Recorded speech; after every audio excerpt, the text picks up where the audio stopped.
అదే RTV app వార్తల్ని క్షణాల్లో చదివే అవకాశం ఉంటుంది. ఒక న్యూస్ పేపర్, ఒక టెలివిజన్ ఛానల్ మీ చేతుల్లో ఎప్పుడు ఉంటాయి.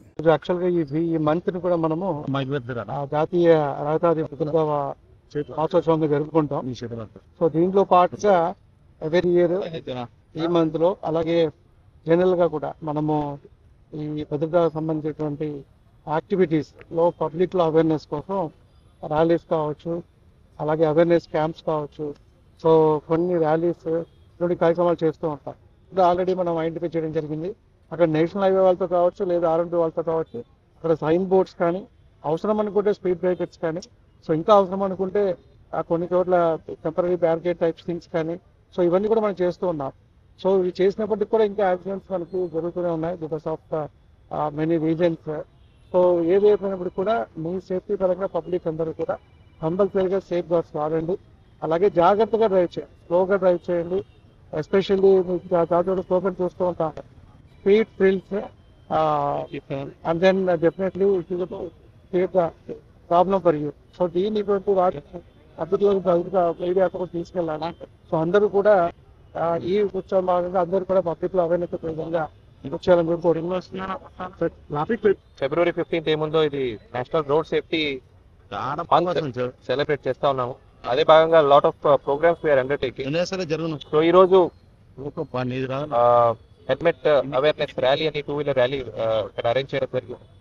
సో రోడ్ సేఫ్టీలో 2 భాగాలు ఉంటాయి, ఒకటి అవేర్నెస్, ఒకటి ఎన్ఫోర్స్మెంట్. సో ఎన్ఫోర్స్మెంట్ ఎవరికి నచ్చదు, బట్ చేయాల్సి వస్తుంది, ఎందుకంటే ట్రాఫిక్ రూల్స్ అందరూ ఫాలో చేయరు కాబట్టి.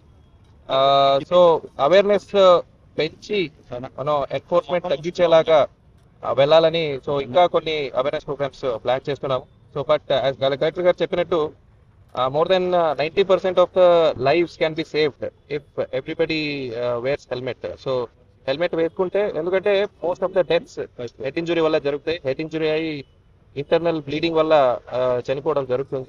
So in fact recently 2 months back high court కూడా ఒక ఆర్డర్ పాస్ చేశారు, 2-wheelers రైడర్స్ అందరూ కంపల్సరీ హెల్మెట్ ధరించాలని. సో కర్నూలు టౌన్ లో రాబోయే రోజుల్లో మనం హెల్మెట్ ఎన్ఫోర్స్మెంట్ అనేది ఏముందో చాలా స్ట్రిక్ట్ గా చేయబోతున్నాము. సో దాని ముందు try to increase the awareness, ఎందుకంటే ఎన్ఫోర్స్మెంట్ అనేది ఇట్స్ నెగటివ్ డైరెక్షన్ లో వెళ్ళేది. సో నెగటివ్ డైరెక్షన్ వెళ్ళకుండా పాజిటివ్ డైరెక్షన్ లో అవేర్నెస్ పెంచి అందరూ హెల్మెట్ వేసుకునేలాగా చూస్తాము. చాలా మంది హెల్మెట్ ఉంటుంది వాళ్ళ దగ్గర, సమ్హౌ చేతిలో పెట్టుకుని ఉంటారు, లేదా 2-wheeler హ్యాండిల్ కి పెట్టుకుని ఉంటారు. అలా కాకుండా ధరించాలని అందరినీ మీడియా ద్వారా కోరుతున్నాము. అదే భాగంగా ఇంకా యాక్సిడెంట్ తగ్గించడానికి strict drunk and drive test కానీ, ఐడెంటిఫికేషన్ ఆఫ్ బ్లాక్ స్పాట్స్ కానీ ఆల్రెడీ జరిగి ఉంది. అది ఇంకా ఏదైనా కొత్త బ్లాక్ స్పాట్స్ ఉంటే అవి ఐడెంటిఫై చేయడము, అక్కడ కరెక్టివ్ మెజర్స్ ఏమున్నాయో అవి తీసుకోవడము చేయబోతున్నాం. మరిన్ని వీడియోస్ కోసం ఛానల్ ని సబ్స్క్రైబ్ చేయండి, లేటెస్ట్ అప్డేట్స్ కోసం వాట్సాప్ ఛానల్ ని ఫాలో చేయండి, అండ్ లింక్ డిస్క్రిప్షన్ లో ఉంది.